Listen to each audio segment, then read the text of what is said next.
شغال يا ابني ماتش سان داونز ومازيمبي عشان نشوف بقى مين فيهم اللي هيكسب.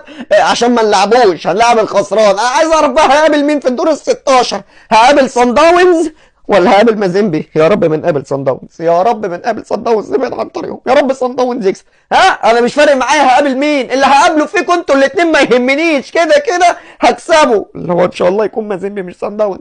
ها يا نهار اسود، ده مستحلف لي. ما انا برضو مش هينفع اقابل الاهلي، عشان لما بقابله في افريقيا من بعد الخمسه دول او الخمسه التانيين، انا مش فاكر كانوا خمسه بالظبط، بس بيكسبني في افريقيا وبيطلعني منها. لا حس كده بقى.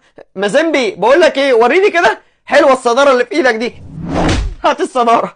الحمد لله كسبنا مازيمبي وهنصعد اول وبعدنا عن الاهلي. هنروح نقابلهم هناك في ملعبهم على الساعه 3 العصر وفي رمضان واللعيبه صايمه، اللي يعني اصلا من غير رمضان كنا بنكسب. يا رب مازيمبي يكسب يا رب.